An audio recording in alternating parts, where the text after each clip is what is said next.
ओम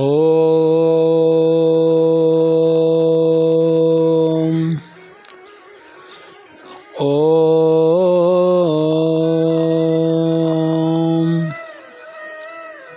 ओम।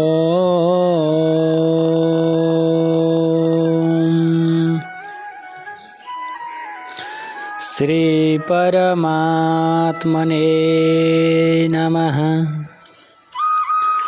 श्री वेदपुरुषाय नमः। श्री गुरुचरणकमलेभ्यो नमः।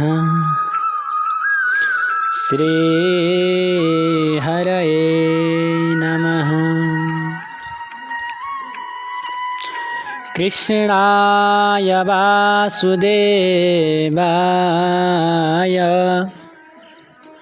हरये परमात्मने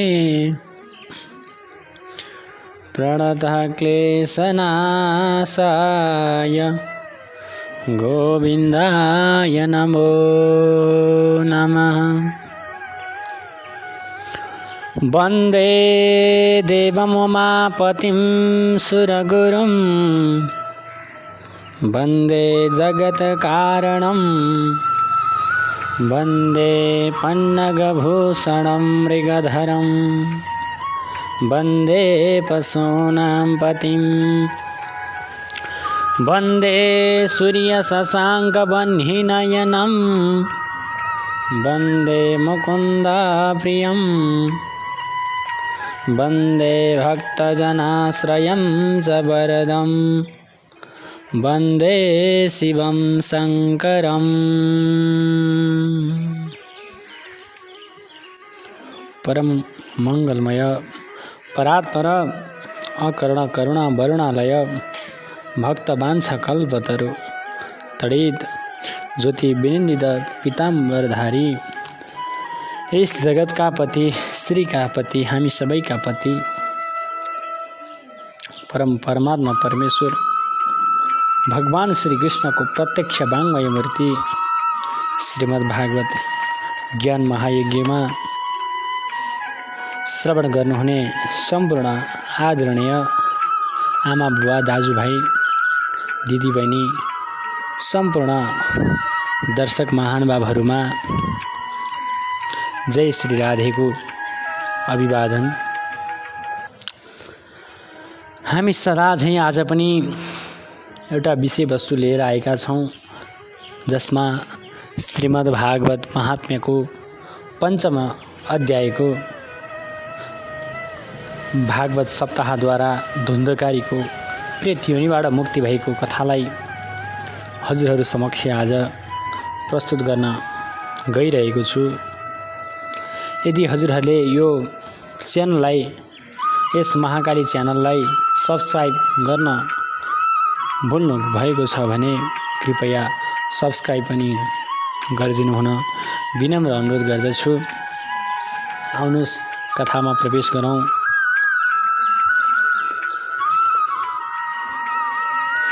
पितर्यो परते तेन जननी ताडिता भृशं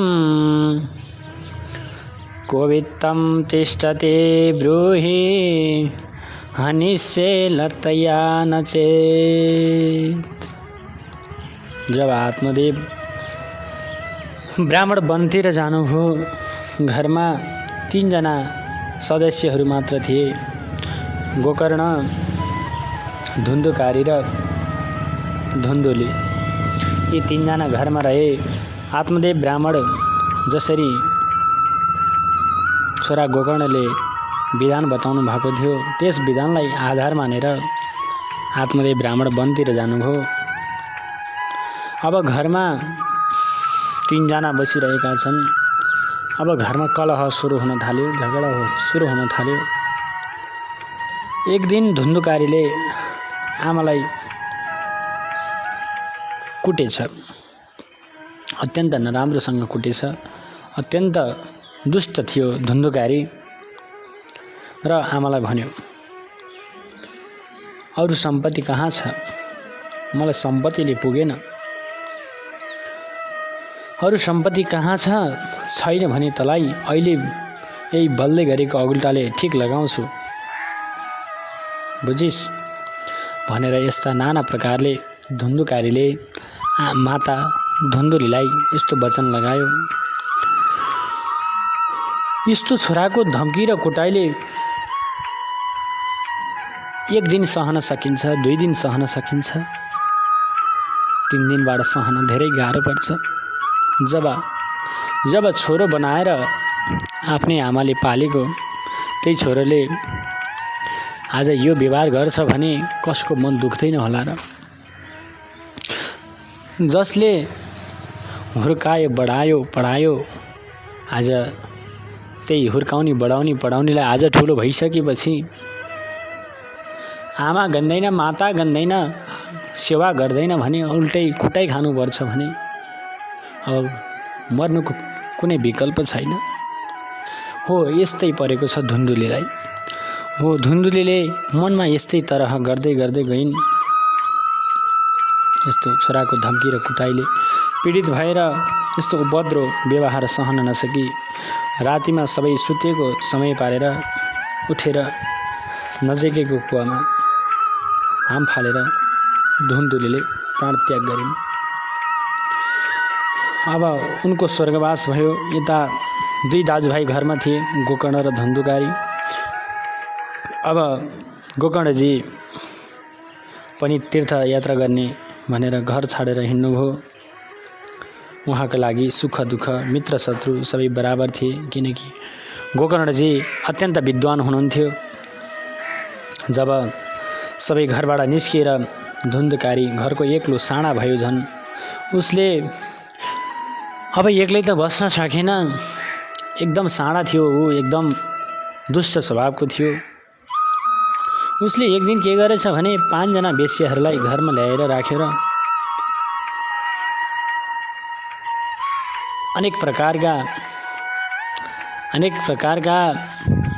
पापहरूलाई समेट्नको लागि उसले ती 5 जना वेश्याहरूलाई घरमा राख्यो र उनीहरूलाई खुवाउने लाउने जस्ता कुराहरू ऊ चोर्न हिँड्न थाल्यो। अब घरमा पत्नी ल्याइसकेपछि अवश्य नै खुवाउन पर्यो, लगाउन दिन पर्यो। 1 जना होइन 5 जना। यसरी धुन्धुकारीले नाना प्रकारका नराम्रा कर्महरू गर्न थाल्यो। आज चोर्यो, भोलि चोर्यो, चोर्दै जान थाल्यो। एक दिन ऊ ठुलै ठाउँमा चोरी गर्न जाने दाउ गरेर हेऱ्यो र गयो। धेरै नै गहना लत्ताहरू चोरी गरेर ल्यायो। त्यस्तै नै उसको दिन बित्दै थियो। ऊ दिनभरि चोरेर आउँथ्यो, गलेर एकदम गाह्रो भएर आउँथ्यो र ऊ सधैँ खाना खाइसकेपछि ऊ शुद्ध थियो। यसरी नै सुतिरहेको थियो। ती सबै वेश्याहरूले त्यो सबै सामानहरू बराबर बाँडे र विचार सल्लाह गरे। आज त साह्रै धेरै र राम्रो सम्पत्तिहरू गहनाहरू ल्याएछन्, हात पर्यो हाम्रो, भोलि कसको हो भन्दै खोज्दै आउलान्। यत्रो ठुलो गहनाहरू चोरेर ल्याएको छ, फेरि धुन्धुकारी र सबै सामान पनि लैजालान्। हामी त यता न उताका हुन्छौँ, अब के गरौँ, अब के गर्ने होला भनेर ती धुन्धुकारी सुतेको बेलामा 5 जना ती वेश्याहरू मिलेर सल्लाह गर्न थालेछन्। एउटीले भने यसो गरौँ, धुन्धुकारीलाई अहिले नै मारौँ, कमसे कम सामान त आफ्नै हुन्छ नि भन्ने यो सल्लाह मिलाएर अब डोरीले गलामा कस्ने भन्ने यस्तो तर्क निकाले। तर मस्त बनी सुतेको धुन्धुकारी खटपटी गर्दै उठ्न खोज्दा सबैजना डराए। अब 5 जनाको अगाडि 1 जनाको के लाग्थ्यो र? सबैले ती 5 जना मिलेर धुन्धुकारीलाई समाते। एउटीले त्यसै समय बल्दै गरेको आगाका राता राता कोइलाहरू एक थाल उठाएर ल्याई मुख च्यातेर सबै मुखमा लगाइदिए। त्यो आगाका ज्वालाले व्याकुल भएर उसको त्यहीँ प्राण गयो। अग्नि ज्वालिती दुखेन, व्याकुलो निधनम गत। त्यो आगाका ज्वालाले व्याकुल भएर उसको प्राण त्यहीँ गयो, उसको मृत्यु भयो। अब दुष्ट स्त्रीहरूले त्यहीँ खाल्टो खनेर उसको शरीरलाई पुरिदिने निर्णय गरेर बिहानै ती धुन्धुकारीलाई लगेर पुरिदिए। बिहानै सिपाहीहरू चोर खोज्दै आउँदा उनीहरूले भने, अब हाम्रा मालिक त विदेशतिर गएको निकै दिन भयो त। अनि ती सिपाहीहरूले सोधे, कहिले आउँछ भन्दा, खै हिँडेका व्यक्तिको के ठेगान, कहिले हो कहिले भनेर यस्ता नाना तरहका उत्तर दिएर ती सिपाहीहरूलाई पठाइदिए। यसरी नै ती वेश्याहरू आफआफ्नो लिएका सामानहरू लिएर उनीहरू आफआफ्नो बाटो लागे। त्यसैले सुतजी महाराज भन्नुहुन्छ कि स्त्रीहरू धेरै साहसी हुन्छन्, किनकि उनले गरेको यत्रो कर्तुतको कसैलाई थाहा नै भएन। त्यसैले यदि बुद्धि छ भने यस्ता दुष्ट स्त्रीहरूको बुद्धिमान व्यक्तिले विश्वास गर्नु हुँदैन। जो यस्ताको विश्वास गर्छ परिणाम दुःखी हुनेछ। यस्ता दुष्कर्म गर्ने स्त्रीहरू बाणी त अमृत समान बोल्छन्, तर हृदय भने सुराको धार समान तीक्ष्ण हुन्छ। फेरि यस्ताको विश्वास किन गर्ने, किन प्यार गर्ने। सुधामयं वचो यासां कामिनां रसवर्धनं हृदयं सुरधाराभं प्रियाको नाम योषिताम्। ती कुलट्टा वेश्याले धुन्धुकारीको सम्पूर्ण सम्पत्ति समेटेर सबैले त्यहाँबाट चम्पट ठोके, भागे। उनीहरूका यस्ता पति कति थिए, कति यता धुन्धुकारी आफ्ना कुकर्मका कारणले भयङ्कर ठुलो प्रेत बन्न पुग्यो। ऊ सधैँ बडम्बर रूपले दसैँ दिशातिर भड्किरहेको थियो। भोक र प्यासले, जाडो र घामका कारण हा दैव भन्दै दैव हे भगवान परमात्मा परमेश्वर भन्दै जाँदा उसलाई कहीँ कसैले आश्रय दिएनन्। ऊ एकै ठाउँ टिक्दैन थियो, हावाले जता लगे उतै जानु पर्थ्यो।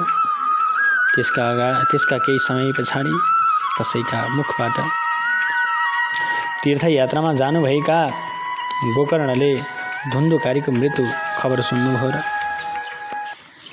उसका लागि श्राद्ध र दान पुण्य गरिदिनु भयो। जहाँ जानुभयो त्यहीँ तीर्थ श्राद्ध गरिदिनु भयो। यसरी एक समय आफ्नै धेरै भएको थियो, जन्मस्थानतिर नआएको उहाँ आफ्नो जन्मस्थानतिर फर्कनु भयो। रात्रिमा त्यो गाउँमा पुग्नुभयो, आफ्नै घरका आँगनमा जानुभयो। भाइ आएको थाहा पाएर मध्यरातमा धुन्धुकारीले महाभयङ्कर रूप लिएर आयो। कहिले भेडो देखिने, कहिले हात्ती त कहिले भैँसी, कहिले इन्द्र फेरि कहिले अग्नि फेरि अन्त पुरुषै देखिने। यस्ता धेरै रूप लिएर उहाँलाई त्यहाँ सुत्न दिएन। यस्तो देखेर गोकर्णजी धैर्य धारण गरेर सोध्नुहुन्छ, कस्तो मोग्रतरो रात्रौ कुतो यातो दशामिमां किं वा प्रेत पिशाचो वा राक्षसोऽसिति संशनः। यस्तो रात्रिका समयमा आउनेवाला त भयङ्कर रूपधारी को होस्, त यस्तो कसरी भइस्? साँचो भन् त प्रेत पिशाच राक्षस के होस् भन्दा बोल्न खोज्छ तर सक्दैन, केवल सङ्केत मात्र गर्छ र जोडले रुन्छ। यसरी गोकर्णजीले सोध्दै जानुभयो, तर पनि उसले सङ्केत मात्र गरेर बोल्न सकेन। यति गरिसकेपछि गोकर्णले हातमा जल लिएर उसैतिर छिटा दिँदै बोल भन्नुभयो। तब मात्र त्यो प्रेत भन्छ, अहं भ्राता त्वदीयोऽस्मि धुन्धुकारेति नामत स्वकीयेनैव दोषेण ब्रह्मा तं नाशितं मया। म तिम्रै दाई हुँ, मेरो नाम धुन्धुकारी हो। मैले आफैले गरेका कर्मका दोषले आफ्नो ब्रह्मत्व नाश गरेर आज यो गति हुनु पर्यो। मेरो कुकर्मको केही गिन्ती छैन। मैले अज्ञानी भएर लोकमा धेरै हिंसा गरेँ। अन्तमा कुलटा स्त्रीको सङ्गत गरेर उनीहरूको यस्तो कर्तुतले मलाई तल्पाएर मारेका कारणले म यस प्रेत योनिमा परेर दुर्दशा भोगिरहेको छु।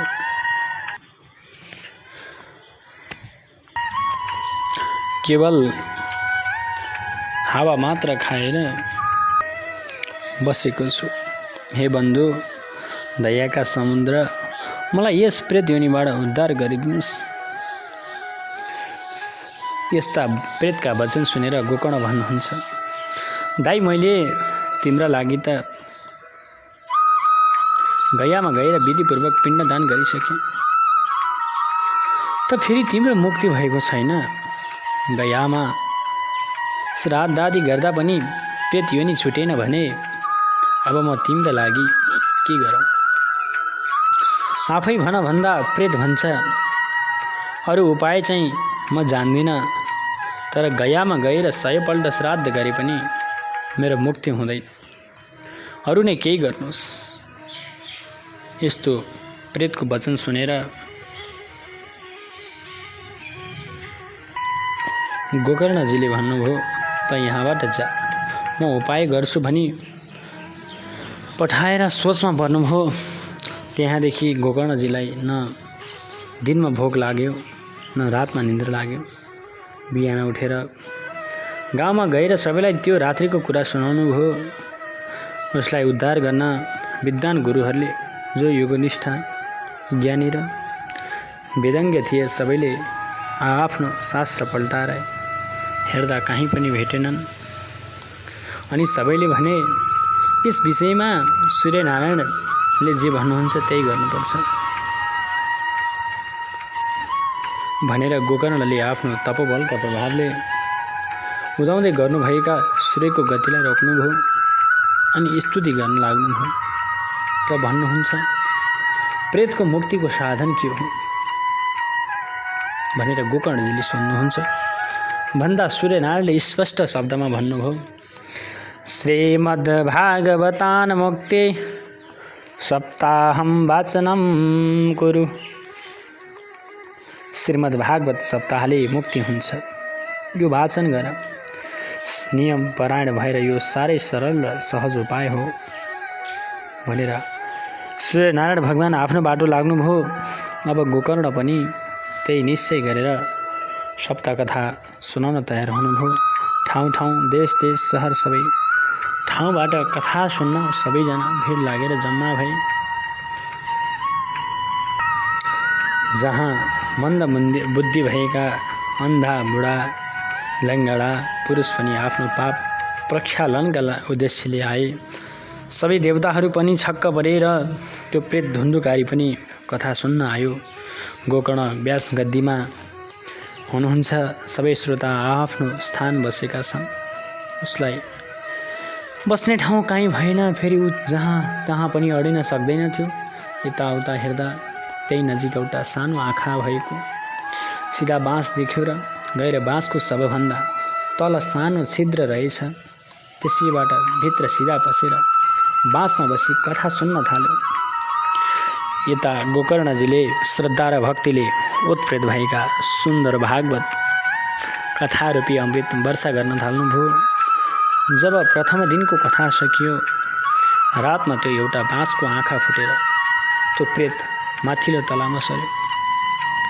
यसै गरी दोस्रो दिनको कथा सकिएपछि दोस्रो तेस्रो हुँदै सर्दै गयो। एवं सप्तदिने शैव सप्तग्रन्थि विभेदनं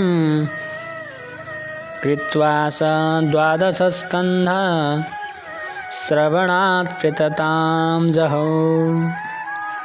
जसरी 7 दिन पुरा भयो, 12 स्कन्ध समाप्त भयो। यो भागवतका प्रभावले धुन्धुकारीले यसरी भागवतका प्रभावले धुन्धुकारीले प्रेत योनिबाट मुक्त भएर दिव्य देह प्राप्त गर्यो। मेघका समान शरीर, कानमा कुण्डल, शिरमा मनोहर मुकुट, पीताम्बर धारण गरेर भाइ गोकर्णलाई प्रणाम गरेर भन्छ, भाइ तिमीले मलाई प्रेत योनिबाट मुक्त गर्यौ। धन्य छ यो भागवतका सप्ताह कथा, जसले प्रेतलाई पनि मुक्त गरिदिन्छ। नाशवान शरीरबाट पनि यदि शुभ कर्म भयो भने अविनाशी परम ब्रह्म परमात्मालाई प्राप्त गर्न सकिन्छ। विद्वानहरू देवसभामा भन्छन्, जसले भारतवर्षमा मानव शरीर पाएर भागवतको कथा एकपल्ट पनि सुनेको छैन भने उसको जन्म वृथा छ। भला यस अनित्य शरीरलाई मोहपूर्वक पालन तालन गरेर भागवत नसुनिकन जीवन व्यतीत गर्छ भने, बिताउँछ भने उसले के लाभ प्राप्त गरे त? हड्डी नै यी शरीरका स्तम्भ हुन्, खम्बा हुन्। हाम्रो शरीर के नै छ र? यो मासु र हड्डीले बाहेक हाम्रो यो शरीर बनेको छैन। यदि यो मासु र हड्डी मात्र हाम्रो यो शरीरमा हुनु हो भने हजुरहरू आफै परिकल्पना गर्नुहोस् त, के छ यो हाम्रो शरीर? एकदम गनाउने छ यो हाम्रो शरीर।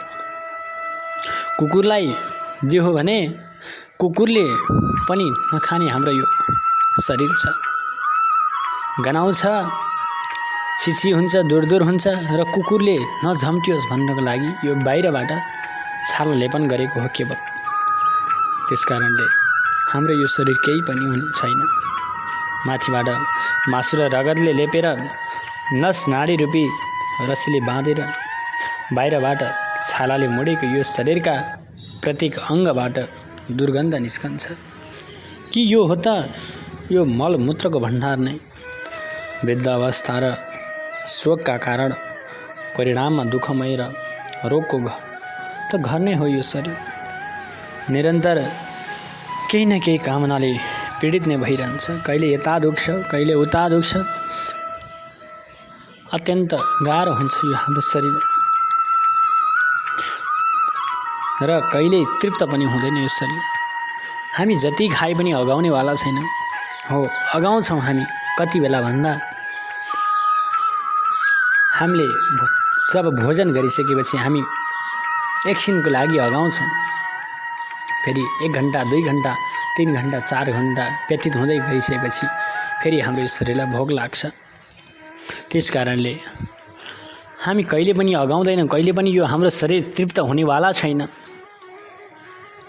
यहाँका प्रत्येक रौँमा दोष नै दोष छन्। त्यसकारण हामी घमण्ड आखिर के को लागि गर्दैछौँ? जब एक काँटी सलाइले हाम्रो यो शरीरलाई भस्म गरिदिन्छ भने हामी के को लागि अहङ्कारी घमण्ड गर्दैछौँ?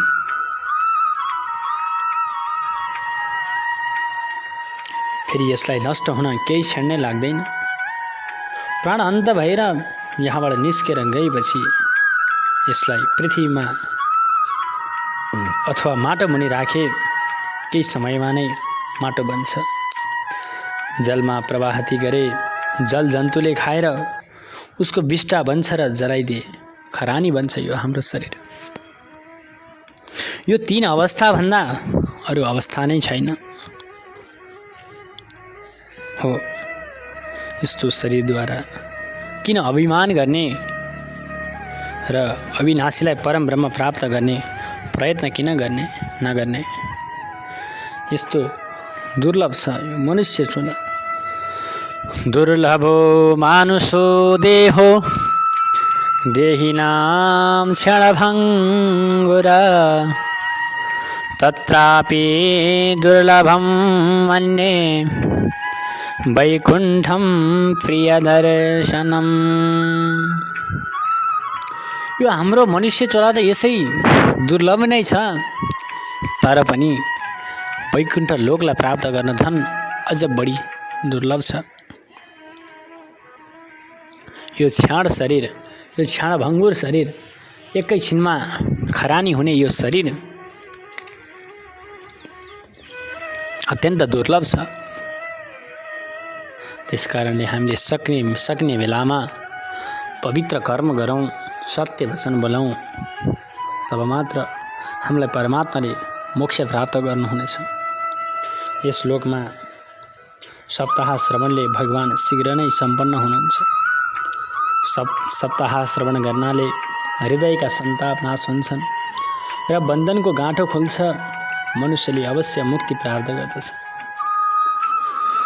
गोकर्ण यस्ता धुन्धुकारीका कुरालाई सुन्दै हुनुहुन्थ्यो। त्यसै समय माथिबाट सुन्दर विमान आयो। वैकुण्ठवासी पार्षदसहित अगाडि आएर उभियो। यो विमान देखेर गोकर्णले पार्षदहरूसँग प्रश्न गर्नुभयो, हे भगवानका प्रिय पार्षद, यहाँ त कथा सुन्ने श्रोता धेरै छन्, यो एउटा मात्र विमान किन र कसरी आयो? अरूलाई खै श्रवण चाहिँ सबैले गरे, फल चाहिँ एउटालाई मात्र किन?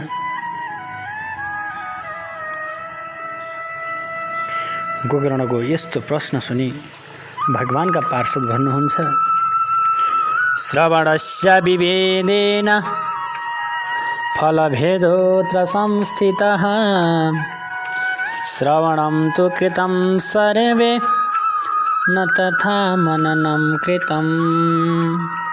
हे मानव, यहाँ फल भेदको कारण श्रवण भेद भएको हुन सक्छ। यी सबै हजुरका श्रोताले कथा त सुने, तर मनन कसैले गरेनन्। सुनाउनु जेल सुने, सुनिसकेपछि दस्ताको तस्तै। तर यो धुन्धुकारी बाँसभित्र बसेको थियो। दिनभरि सुनेका कथालाई रात्रिमा मनन चिन्तन गर्थ्यो, किनकि उसलाई बोलाउने चलाउने कोही पनि थिएन। जसको ज्ञान दृढ छैन सबै व्यर्थ हुन्छ। त्यस्तै राम्ररी ध्यान नदिनाले श्रवण व्यर्थ हुन्छ। सन्देहले मन्त्र व्यर्थ हुन्छ र चिन्तन स्थिर नहुनाले जपको फल हुँदैन, त्यो पनि व्यर्थ हुन्छ। त्यस्तै श्राद्धमा अपात्रलाई गराएको भोजन र अशौत्रीय आचारहीन बालकलाई दिएको दान, यी सबैलाई नाश गराउँछ। गुरु वचनमा विश्वासहीनताको भाव, मनको दोषमाथि विजय प्राप्त र कथामा चित्तलाई एकाग्रता इत्यादि नियमलाई पालन गरियो भने अवश्य श्रवणको फल प्राप्त हुन्छ।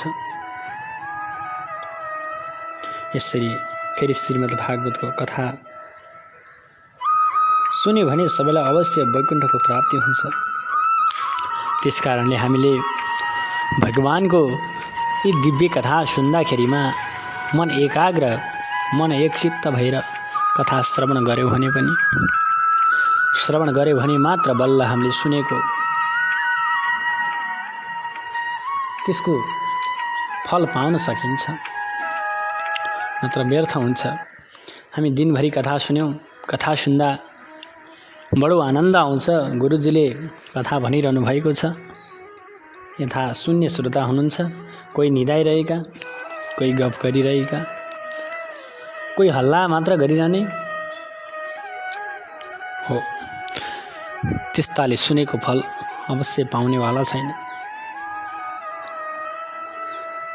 त्यसकारणले हामीले कथा भन्दाखेरि गुरुजीले भन्नुभएका कथाहरूलाई हामीले श्रवण गरी त्यसलाई मनन चिन्तन गऱ्यौँ भने तब मात्र त्यो सुनेको परिणाम हामीले पाउन सक्दछौँ। नत्र त्यो व्यथित हो, बेकारमा सुन्नु हो। सुनेर नसुनेको कुनै अर्थ हुनेवाला छैन। त्यसकारणले हामी कथा सुन्दाखेरि धैर्य धारण गरेर एकचित्त मन भएर भगवानका दिव्य रासलीलाहरूलाई श्रवण गर्न सक्नुपर्दछ। यसरी भगवानका पार्षदहरूले गोकर्णजीलाई भन्नुभयो, हे गोकर्णजी, हजुरलाई त भगवान स्वयं आएर गोलोक धाममा लिएर जानुहुनेछ। हजुर किन चिन्ता गर्नुहुन्छ?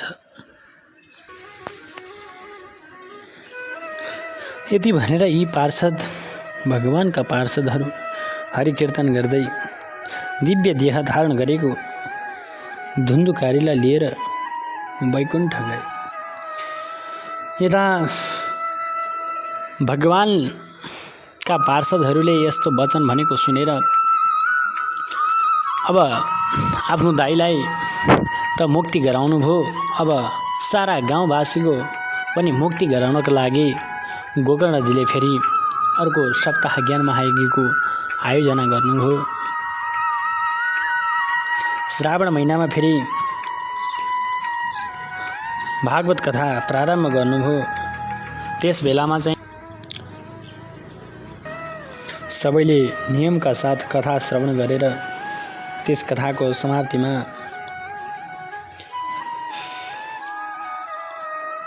सबैलाई अलग अलग विमान आएर स्वयं भगवान पनि आउनुभयो। किनकि त्यहाँ चाहिँ सबैले नियमपूर्वकका साथ भगवानको कथा श्रवण गरेर त्यसलाई मनन चिन्तन गर्नुभएको थियो। भगवानका वाणीहरूलाई सुनेर सबैले एकचित्त भएर मनन कीर्तन गर्नुभएको कारणले गर्दा त्यहाँ चाहिँ त्यस सप्ताहमा चाहिँ सबैलाई अलग अलग छुट्टै छुट्टै विमान लिएर स्वयं भगवान परमात्मा परमेश्वर पनि आउनुभयो। आफ्नो पाञ्चजन्य शङ्खध्वनि गरेर गोकर्णलाई गलामा माला लगाएर सबैलाई जय जयकारको ध्वनिका साथमा सुन्दर शरीर धारण गराई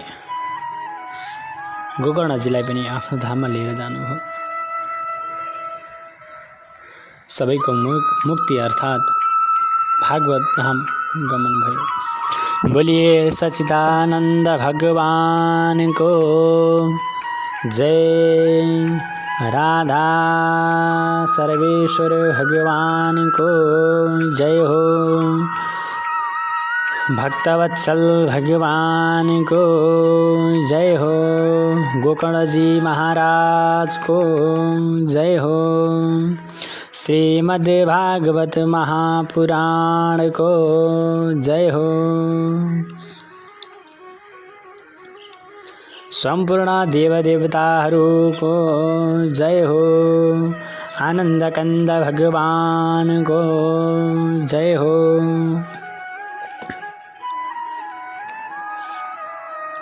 यसरी विमान लिएर भगवान आफै आउनुभयो र गोकर्णजीलाई पनि आफ्नो धाममा लिएर जानुभयो। सबै त्यहाँ रहेका जो कथा सुन्न आउनुभएको थियो उहाँहरूको पनि मुक्ति भयो। सबैजनालाई भगवानले भागवत धाममा लैजानुभयो। पूर्वकालमा जसरी भगवान श्रीरामले अयोध्यावासी आफ्ना भक्तलाई साकेत धाम लानुभएको थियो, त्यस्तै प्रकारले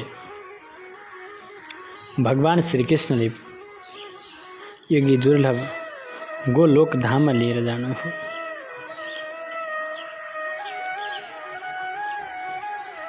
त्यस कारणले हामी सदा सर्वदा भगवानको ध्यान गरौँ, मनन गरौँ, चिन्तन गरौँ। अवश्य नै हामीले भगवानको धाम अवश्य नै प्राप्त गर्नेछौँ। यस सप्ताह कथालाई कहाँसम्म वर्णन गरौँ? जसले यो कथा श्रवण गर्छ, सुन्छ, त्यसले फेरि माताका घरमा आउनु पर्दैन, माताका गर्भमा आउनु पर्दैन। उसको जन्म मरण रूपी चक्र छुट्दछ। 84 लाख योनि चक्र मध्ये मनुष्य जीवनमा उसले गरेका सत्कर्मबाट मात्र यस चक्रलाई मेटाउन सक्दछ। त्यो परम पवित्र कथा चित्रकूटमा विराजमान तपस्यामा तत्पर मुनीश्वर र साण्डिल्य पनि ब्रह्मानन्दमा मग्न भएर गान गर्नुहुन्छ भन्नुहुन्छ। कथा यस श्रीमद् भागवत कथा एकदम पवित्र छ र एकपल्टको श्रवणले मात्रले नै सम्पूर्ण पाप राशिहरू भस्म भएर जानेछन्। यदि यस कथालाई श्राद्धको समयमा पाठ गरियो भने पनि पितृगणहरू तृप्त हुन्छन्। नित्य पाठ गरियो भने मोक्ष प्राप्ति हुन्छ। त्यस कारणले भगवानको सधैँ ध्यान गरौँ, मनन गरौँ, चिन्तन गरौँ र भगवानका अमृत कथाहरूलाई श्रवण गरौँ।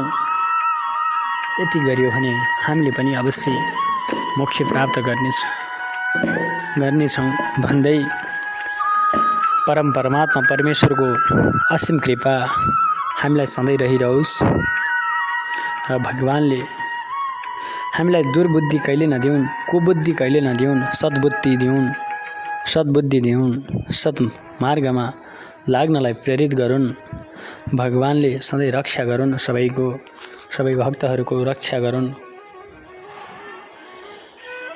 भन्दै हजुरहरूलाई यस श्रीमद् भागवत महात्म्यको पञ्चम अध्यायको कथालाई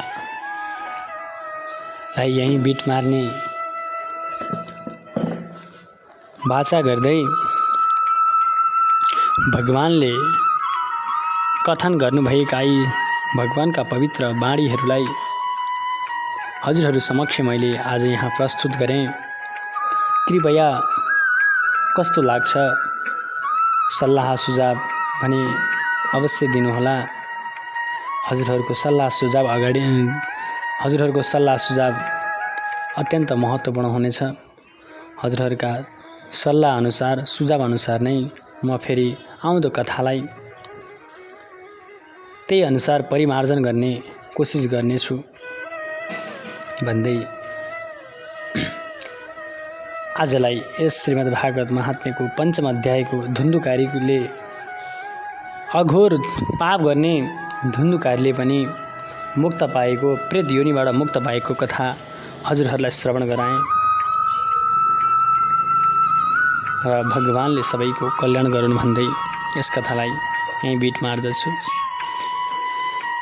जय बोलो श्रीमद् भागवत महापुराण को जय हो, सच्चिदानंद भगवान को जय हो, आनंद कंद भगवान को जय हो, श्याम सदा शिवजी को जय हो, श्री महाकाली महालक्ष्मी महासरस्वती माता को जय हो, राष्ट्रदेव पशुपतिनाथ भगवान को जय हो, सम्पूर्ण तीर्थहरूको जय हो, सम्पूर्ण देव देवताहरूको जय हो, आजको आनन्दको जय हो, भक्तवत्सल भगवानको जय हो, सम्पूर्ण माता पिताहरूको जय हो, वैदिक सत्य सनातन धर्मको जय हो।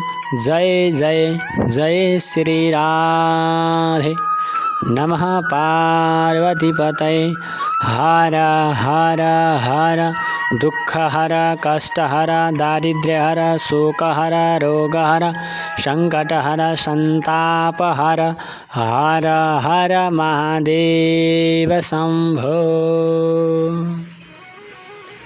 जय जय श्री राधे, जय जय श्री राधे।